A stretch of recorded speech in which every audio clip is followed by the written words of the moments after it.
Welcome back, you guys. So this is going to be a three-part video regarding COG, turn fin alignment, turn fin style, and strut placement.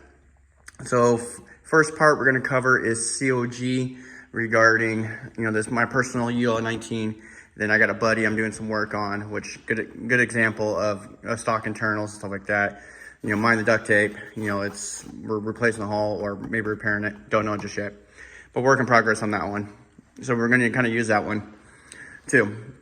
So, we're going to pop it open. What is COG? COG represents center of gravity. Had to think about that. Center of gravity. So basically, where is your balance point on this, on the hull? So, the UL 19, most hydros, it's 1 inch behind, from the sponson here. Now with the UL 19, it's about 40 to 50%. Easiest way to factor that is take a measurement from the front to the back, and then 40 to 50% of that. Once you have that number, then you can measure from the back side, make your marks, and that's how I do it. So, and I can put my batteries all the way forward and then set it to the COG line, and then so that way I can balance it and test it before going into the water and set it there. And so if, the conditions are, very windy or not the best conditions, and you want more forward, the farther back, it's going to be more front flighty. So about 40 to 50% is a good placement of the batteries. Now, if you got a stock inside, bring it back to this one here. Easiest thing to do is just cut the trays out for the batteries and then do some Velcro, and then you can get them farther up and still be able to go farther back or all the way forward into the sponsons. You'll come across this brace here, which you can just take a Dremel and just Dremel that brace out and giving you a nice floor system to mount your batteries there. So a good, easy way to do that, or you can go to Offshore Electrics. They have a nice tray that you can purchase that, allows you to do something like this. And so, but for this boat, it really likes that 40 to 50% COG, keep it up on the water, especially at faster speeds. And, the faster you go, the more weight you need up forward, the farther the battery's got to go. And so, but that covers, COG, how to find it, placement of this boat right here, and how important it is. And so,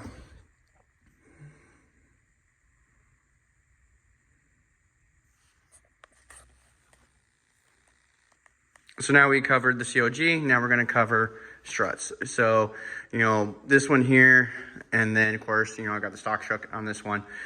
My personal one uses a Speedmaster strut here, Sport 20 strut. I had to have to modify the bracket here, and then make some modifications to the stuffing tube. But that could be for another video on how to do that. So, quick guide on that is, the farther it's down, the more the front of the boat is going to pitch up. The farther up, the more the front of the boat is going to pitch up. Now, you can also have, positive or negative on the strut too, as a slight angle. It's not going to be much, but then also kind of help, go up or down with it too. So, but for setting and a basic setup, we'll just kind of cover a couple key details. I make, the strut gauge right here. You can be found on madlizardproducts.com, offered to general public. I have multiple different steps, all the way from 18 all the way to 24, and it does in step increments. What's nice about this tool, you can slide it right underneath the boat from there and your setup aboard, and then, wherever you kind of want to set it, you can set, the strut and easily tighten it down instead of fumbling with multiple hands and trying to tighten it and do a measurement and stuff like that. So this just makes it 10 times simpler. You slide under, set and adjust on your go, and then if you're lake, you can easily make more adjustments. But for adjustment with this boat here in the UL 19, and so for, in between 18 to 20 millimeter is preferred. Just set this up. And so, right now I'm set up at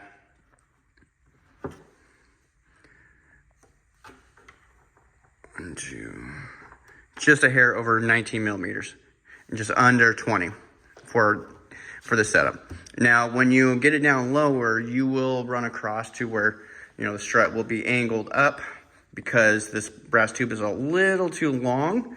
And a simple modification is you can take a flat file about a millimeter to 2 millimeters off, and then that'll allow you to get the strut nice and flat to the setup board, because if it has too much of an up angle, it's going to raise the front of the boat up and it's going to want to do wheelies constantly. So, you know, when it's sitting on your flat board, you know, the strut should be nice and flat to the board itself. If you see it canted up, and then you either try to adjust it out or, you know, take file away just a hair. So that is, you know, a good way to kind of set up the sock strut on this. So about 18 to 20 from the bottom of the boat, and then you may have to take a flat file away a little bit, just get this flat against your setup board. And so once you get that done and set up, then, you know, with your COG, you move forward to your marks and you have a good solid running boat from there. It'll nicely plane out and do that.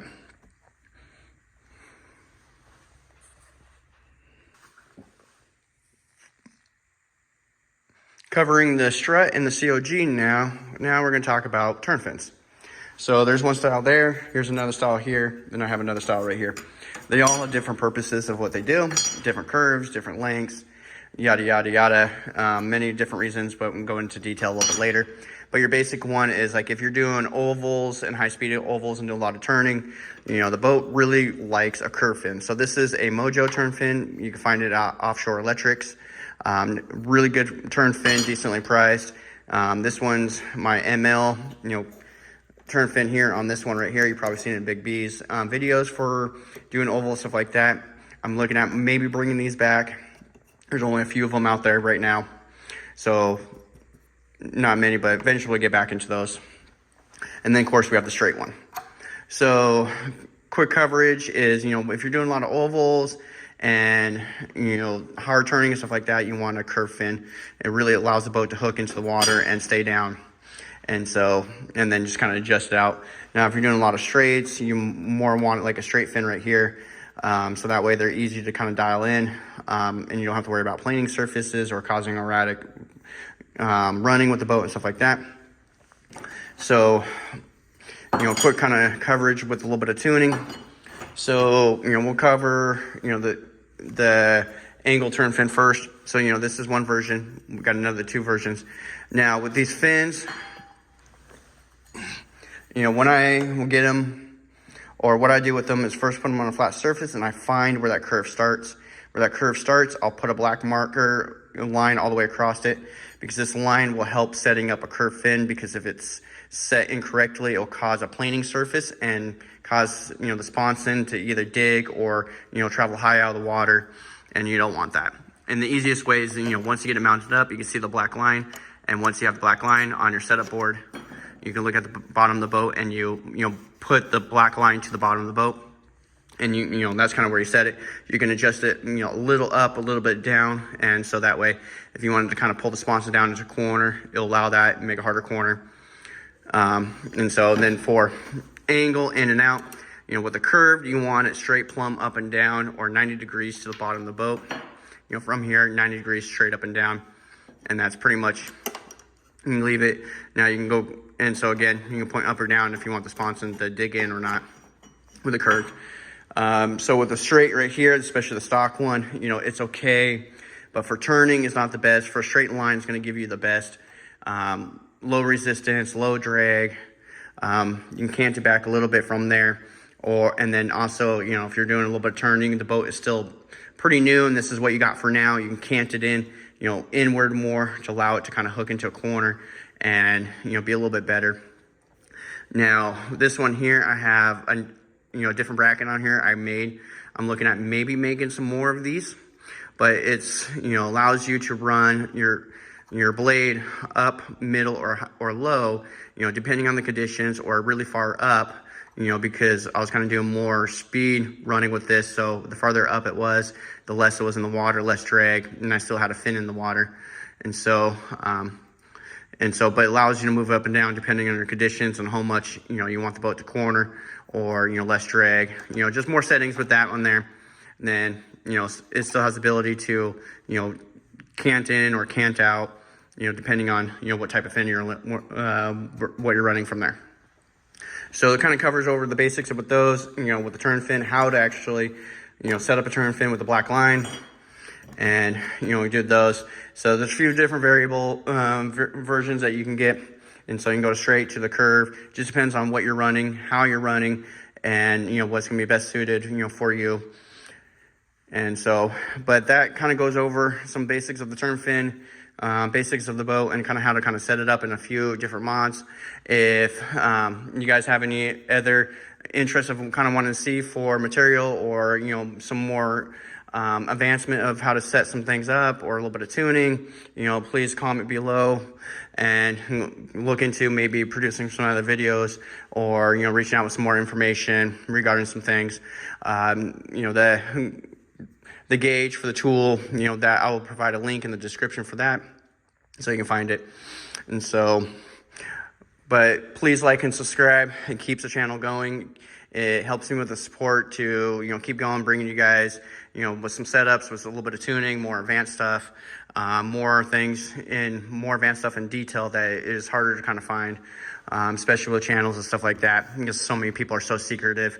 Me, I'll be secretive to a point, but once I kind of reach something or a personal best, then I will disclose a lot of my setups. So, you know, especially with this boat right now, you know, I've gotten 76 miles an hour out of it, and I'll push it a little bit more, but that's a little bit of a breakdown of exactly where I'm running this boat right now.